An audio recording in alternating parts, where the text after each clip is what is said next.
Le Cameroun retient son souffle, deux fronts, deux récits, deux vérités, union pour le changement, alliance pour le changement. Un nom circule, Camto, un nom contesté, Camto, un peuple attend, une date approche, et la question brûle, qui porte vraiment la voix du changement? 8 septembre 2025 à 19 h, Ekan Anicet, président du Manidem, annonce un meeting à Yaoundé pour le 13 septembre avec présentation d'un candidat consensuel. 9 septembre 2025, l'Alliance politique pour le changement, APC, par la voix de Jean-Michel Nietzsche, publie un communiqué. Personne n'est mandaté pour négocier un tel consensus au nom de l'APC ou de son candidat déclaré, le professeur Maurice Kamto. Écoutez le contenu de ce communiqué de l'APC. Communiqué de l'Alliance politique pour le changement APC et de son candidat déclaré à l'élection présidentielle de 2025.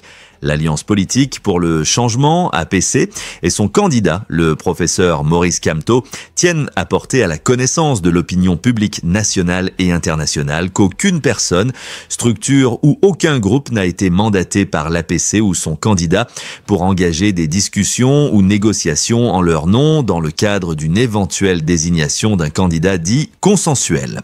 Depuis la publication du premier communiqué du président du Manidem, des initiatives individuelles, souvent relayées dans l'espace public, laissent croire à une implication ou à un soutien tacite de l'APC et de son candidat.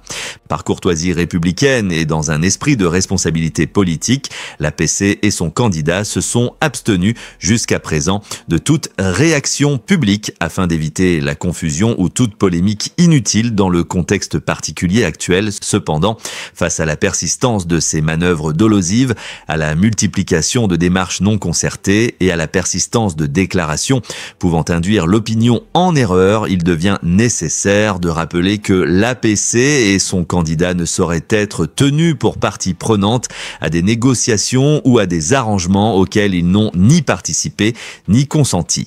L'APC et son candidat tiennent à réaffirmer leur attachement aux principes démocratiques et aux démarches inclusives, transparentes et respectueuses de l'intérêt général. Ils demeurent attentifs à l'évolution de la scène politique nationale et se réservent le droit de s'exprimer en temps utile, en phase avec les aspirations du peuple camerounais et avec le souci de préserver l'avenir de notre pays. Fait à Yaoundé le 10 septembre 2025 pour l'Alliance politique pour le changement, APC, Jean-Michel Nietzsche. La bataille des signes. Politiquement, ce n'est pas qu'un désaccord, c'est un duel sémiologique. Le signe Union. Il convoque 1992, l'énergie d'un sursaut national, la mémoire d'une opposition rassemblée. Il dit « Nous sommes plus grands que nos sigles ». Le signe Mandat. Il rappelle la rigueur, la chaîne de légitimité, la prudence stratégique. Il dit « Sans mandat, pas de parole valable ». Dans les deux cas, le public peut entendre la même musique, la division. Et la division a toujours un gagnant tout trouvé, le statu quo. Ce que dit l'interview décane 3 messages forts, inédits. Samedi, on présente un candidat consensuel, promesse d'événement, inclusif, tous ont été approchés, promesse d'ouverture. Implacable, ceux qui refusent ne veulent pas le changement. Ligne de clivage moral. C'est habile, mais risqué. Plus vous moralisez le camp d'en face, plus vous rendez la réconciliation difficile si elle devient nécessaire demain. Les enjeux cachés. Légitimité, sans mandat partagé, le consensus peut se fracturer à la première secousse. Tempo, à 32 jours du vote, du 12 octobre, chaque jour pèse plus lourd que la veille. Est-ce que vous avez pris des dispositions concrètes? Oui, alors il demande cela, bon. Lorsqu'il y a une manifestation, il y a la police de la manifestation et la police nationale qui assure, qu'on sollicite pour assurer la sécurité d'une manifestation qui est sur la place publique. Et ça sera fait. Il n'y a aucune interdiction, rassurez-vous. Donc pour l'instant, le meeting de Yaoundé de samedi prochain est maintenu? Absolument. En attendant aujourd'hui, où le sous-préfet devrait à nouveau se prononcer? Ah oui, les pistes ont été acheminées dès hier. Donc aujourd'hui, on a rendez-vous. Ça sera fait l'ONIES lui a écrit, pour lui dire, nous a écrit, pour nous dire quelles sont les pièces qu'on doit compléter, la légalisation du manidem, une assurance de responsabilité civile, et puis la disposition que nous prendrons pour la sécurité. C'est tout.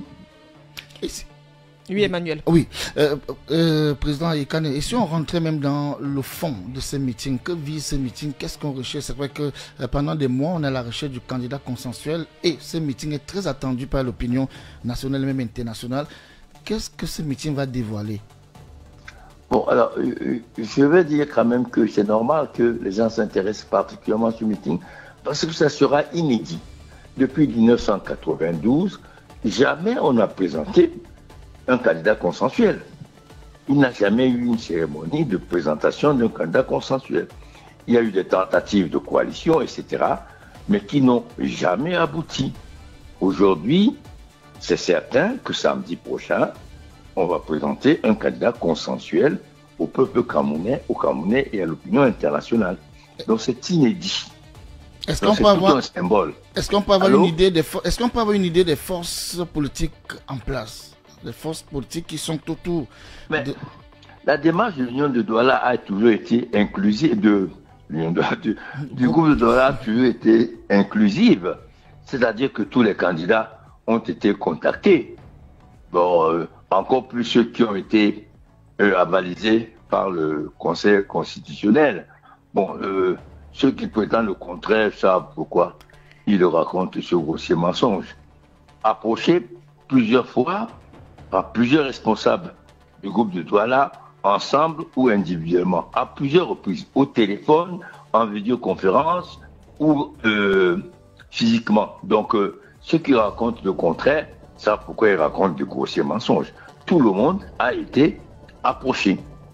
Mais, qu'est-ce qui se passe actuellement? C'est que l'Union pour le changement 2025 a pris le relais du groupe de Douala dans ce sens que ce qui se passe, c'est que le groupe de Douala a travaillé tout ce moment avec ceux qui étaient directement intéressés, c'est-à-dire les candidats, à cette démarche consensuelle. Mais maintenant, qui va passer à la phase opérationnelle, le cercle s'est agrandi, puisque l'Union pour le changement 2025 ne concerne pas que les candidats, ne concerne pas que les partis politiques, concerne la société civile, concerne les Camerounais, les personnalités politiques qui ne sont pas nécessairement encartées dans des partis politiques. C'est ça la différence. Aujourd'hui, on a dépassé le cadre du groupe de Douala, on est dans le cadre de l'Union pour le changement 2025. Comme en 1992, on est passé de la coordination des partis politiques et associations, de l'Alliance pour la renaissance du Cameroun par la Conférence nationale souveraine, ARCNS, à l'Union pour le changement en 92. Donc c'est un processus qui arrive à son terme. Venons-en au communiqué de l'APC signé bien sûr de l'honorable Jean-Michel Nitieux. Maurice Kamto affirme, Jean-Michel Nitieux et l'APC affirment que catégoriquement que vous n'avez aucun mandat pour les représenter et parlent de manœuvre de l'OCIP. Comment réagissez-vous à une accusation aussi forte et publique? Pourtant, le candidat Maurice Kamto s'est présenté sous la bannière de votre parti, le Manidem. Aujourd'hui, c'est l'APC, il y a un communiqué signé de Jean-Michel Nitieux qui dit que votre candidat, celui que vous portez notamment pour la présidentielle, n'est pas associé à ce qu'on voit. Comment réagissez-vous à une telle accusation, Anissé Yekane? Oui, fantaisiste. Ben, vous savez, le communiqué est signé par Nitieux, président de l'APC. Je ne crois pas qu'il soit coordonnateur national par intérim. Oui, mais je ne vois pas la signature de Kamto. Deuxièmement, il parle du candidat de l'APC. Jusqu'à preuve de contraire, vous le savez, c'est le Manidem qui a investi un candidat. Je ne sais pas si l'APC a investi un candidat. Hein. Le Manidem a investi Maurice Kamto, donc jusqu'à preuve de contraire, non seulement Maurice Kamto est militant du Manidem, formellement, mais il est toujours le candidat que le Mandem a investi. Bon, alors si Nitoué décide que maintenant c'est son candidat, il fait ce qu'il veut. Mais là, vous discutez en candidat. Est-ce que Maurice Kamto lui-même ne parle pas? Vous avez discuté avec votre candidat, votre militant, votre camarade? Oui, merci Emmanuel. On ne discute pas un candidat, les faits sont là. On discute, les faits sont têtus. Maurice Kamto a été investi par le Manidem, pas par l'APC. De quoi on discute là? C'est des faits incontestables. C'est le candidat du Manidem, Maurice Kamto. Bon alors, si Nitoué veut s'en emparer, il fait ce qu'il veut. Deuxièmement, Maurice Kamto n'a pas signé son communiqué. Troisièmement, il n'y a aucune différence entre décider qu'on est l'investisseur du candidat et dire que le soleil tourne autour de la Terre. Vraiment, c'est d'une grossièreté, bon, je ne sais pas. Ensuite, si vous lisiez correctement les communiqués du Manidem, juste à preuve de contraire, nous n'avons, avec Maurice Kamto, ce serait apparu public, aucune divergence fondamentale sur le processus du candidat consensuel. Il a déclaré lui-même au groupe de Douala qu'il est prêt, qu'il consent de s'engager dans cette démarche consensuelle. Il a déclaré publiquement que le président de la République n'est pas inscrit sur son front, mais qu'il est dans la bataille pour la défaite du régime RDPC. Donc ces éléments-là nous mettent en parfait sillage sur le sillage de la démarche du groupe de Douala qu'il a approuvé de façon publique. Bon, donc je ne sais pas d'où viennent les lubies de tel ou tel. Je sais pas, vous savez, bon, la démarche consensuelle du groupe de Douala, forcément, elle rencontre des difficultés. Elle a rencontré des difficultés qu'elle a surmontées. Ben, on est pratiquement à la fin du processus. Ceux qui sont contre cette démarche sont contre le changement. C'est tout. Mais pourquoi le principal concerné, Maurice Kamto, ne parle pas? Pourquoi il ne se prononce pas? Ça dit que c'est vous, Anissé Canet, qui parlez en son nom, c'est Jean-Michel Nitoué qui parle en son nom, et lui-même, Maurice Kamto, où est-il? Nous sommes fondés, nous, à parler à son nom. Puisqu'il est militant du Manidem, c'est le Manidem qui parle. Il est candidat du Manidem, c'est le Manidem qui parle. C'est une personnalité importante dans le jeu politique au Cameroun. Et nous nous donnons donc la latitude, au-delà de la collaboration qu'on a entretenue, qu'on entretient avec lui, on lui donne la latitude de se prononcer à titre individuel quand il estimera que le moment opportun est arrivé. C'est tout. Mais il aura l'occasion de se prononcer. Vous imaginez quand même pas qu'on va aller au 12 octobre sans que Maurice Kamto dise quoi que ce soit. Il va s'exprimer. Et dans nos communiqués, nous disons qu'on lui donne, puisqu'il est aussi impliqué à titre personnel, personnalité politique de premier plan dans le pays, on lui donne la latitude de prendre le temps de regarder et de dire ce qu'il pense de la suite des événements. C'est tout. Il faut rester calme. Président Nissé, tout le monde n'est pas partant pour ce candidat consensuel. On connaît clairement des candidats qui vont en solitaire, carrément. Et dans une déclaration, on a appris que vous traitez ceux qui ne sont pas dans cette démarche-là des candidats qui roulent pour le régime actuel. Est-ce que vous pensez que le candidat consensuel est une panacée? Donc c'est la voie obligée, obligatoire. Il y a une différence sérieuse entre candidat unique et candidat consensuel. Foundi était un candidat consensuel en 92, mais il y avait 9 autres candidats issus de l'opposition qui se sont présentés tout seuls. Et nous ne prétendons pas qu'aujourd'hui, ce serait utopique et illusoire. Qu'en 2025, il y aura un candidat d'opposition. Mais non, pas du tout. Donc, forcément, ceux qui veulent aller seuls, ils sont libres de le faire. Nous disons seulement que si vous posez la question aux Camerounais, dans leur écrasante majorité, ils disent la meilleure solution pour battre le RDPC, c'est un candidat consensuel qui regroupe le plus possible, qui doit regrouper le plus possible les principaux candidats de l'opposition. Mais il y en aura. Ça veut dire, tout le monde ne veut pas aller à l'élection présidentielle dans le but de renverser le régime RDPC. Il y a des candidats qui profitent de l'élection présidentielle. Et on le comprend, pour être plus visible, pour marquer leur empreinte dans le paysage politique, pour prendre date avec l'avenir. On le comprend. On n'a pas dit que si quelqu'un a cet objectif, c'est qu'il est contre le changement, mais c'est que il n'est pas dans la démarche pour battre le RDPC. Puisqu'il ne vient pas à l'élection présidentielle pour ça. C'est valable pour ceux qui disent qu'ils ne sont pas d'accord pour la démarche du groupe de Douala depuis des mois. Mais ils ont le droit de ne pas être d'accord.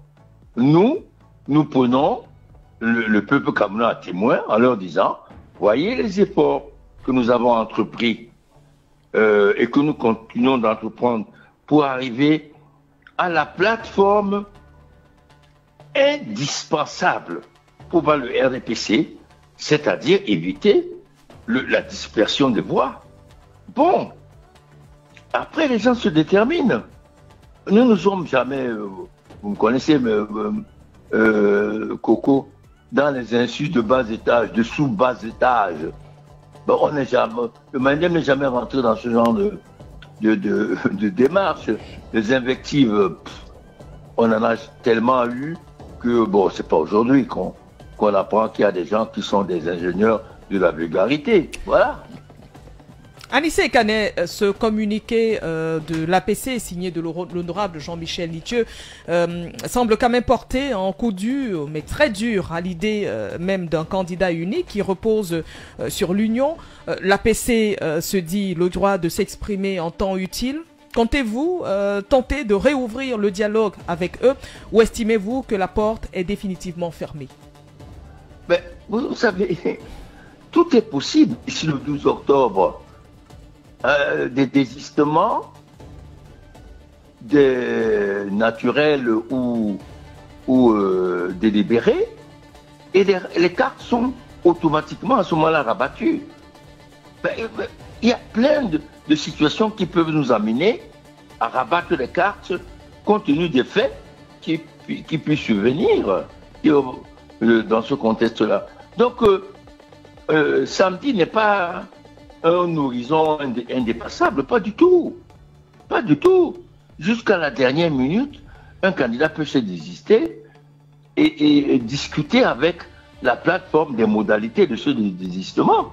Donc le dialogue, ceux qui l'ont rompu délibérément, c'est tout. L'Union pour le changement en 92 était un vaste mouvement populaire. En 2025, il a la prétention d'être un vaste mouvement populaire inclusif, donc pas du tout sectaire, ni, j'allais dire, omnipotent, etc. Alors aujourd'hui, beaucoup d'observateurs y voient, notamment après ces deux communiqués, que ce soit le communiqué de l'APC, que ce soit le document du sous-préfet, justement, y voient aujourd'hui un échec. Quelle est votre réponse? Est-ce à dire on ne peut plus rien, il n'y aura pas de candidat consensuel? Ou alors ça se poursuit, rendez-vous est pris peut-être aujourd'hui après la réponse du sous-préfet? Il y aura un candidat consensuel. Ça, c'est un acquis. Il y en aura un. Bon, première chose, qui est meeting ou pas, il y aura un candidat consensuel. Mais je vous assure que le meeting n'a jamais été, pour le moment, interdit. Deuxièmement, vous savez, ce qui va arriver, c'est que les Camerounais vont se décider. Les principaux acteurs dans ce débat-là, dans ce problème, c'est quand même les Camerounais. C'est pas les hommes politiques. Puis individuellement ou collectivement, c'est pas des personnalités politiques aussi importantes soient-elles. Aujourd'hui, l'Union pour le changement en 2025, comme c'était le cas du groupe de Douala, traduisent l'exaspération des Camerounais par rapport aux défaites successives depuis 1992, faute d'avoir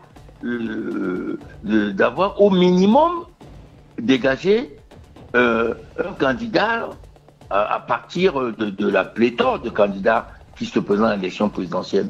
Voilà, c'est tout. Et dans ce genre de situation, chacun prend ses responsabilités. Et on appréciera d'ici le 12 octobre. On appréciera. Et je vous assure que vous allez voir beaucoup de choses qui vont s'enclencher, qui vont démarrer, qui vont se développer, qui vont prendre, je vais dire, une dimension beaucoup plus importante que maintenant. Rendez-vous est pris déjà samedi. Samedi à partir de 10h. En principe, s'il y a autorisation finalement. Si rien ne change. Vous savez, la loi ne parle pas d'autorisation. La loi parle de déclaration. Oui, bon, il y aura un meeting ou il n'y en aura pas. Il y aura quand même un candidat consensuel. Et nous nous battons pour qu'il y ait absolument un meeting. Est-ce qu'on peut avoir déjà... Est-ce qu'on peut avoir une idée de qui est ce candidat consensuel à Adissé Kane? Après, c'est vous qui allez me poser la question, mais comment est-ce que vous annoncez un candidat consensuel alors que toutes les discussions ne sont pas arrêtées? Elles vont être arrêtées avant. Au moins samedi. Une description. En 1992, je ne sais pas si Coco était déjà là, en 1992, l'Union pour le changement en 1992 a fait des meetings qui n'ont même pas fait l'objet de déclaration. Pas du tout. Encore moins donc d'autorisation. Mais le dernier meeting que Fondi, l'Union pour le changement, a fait avant le 9 octobre 1992, le jour de l'élection, c'était à Yaoundé, au même endroit. Il n'y avait eu aucune autorisation. Nous avions décidé, alors que le pays était pratiquement en état d'urgence, compte tenu des manœuvres du pouvoir, nous avons décidé que nous allons faire le dernier meeting à Yaoundé. Et il s'est fait à Yaoundé, au même endroit qu'est prévu celui de 2025. Au même endroit. Merci infiniment. Il a marqué la campagne. Ouais. Merci infiniment Anissé et Kane pour ces clarifications. Merci et très bonne journée à vous. À vous également. Merci. Sacré matin. Bon bagaille. Vous aussi, vous pouvez commenter l'actualité en direct. L'opinion aime les images claires, pas les ombres chinoises. Narratif gagnant, soit l'opposition se hisse au-dessus d'elle-même, soit l'opposition rejoue les mêmes erreurs. L'histoire retiendra l'un des deux. 3 scénarios réalistes, convergence tardive, meeting maintenu ou non, des ralliements de dernière minute rebattent les cartes. C'est crédible, l'interview le suggère. Dualité assumée, un candidat consensuel est proclamé, l'APC reste à distance. Effet, espoir et confusion cohabitent, le terrain tranche.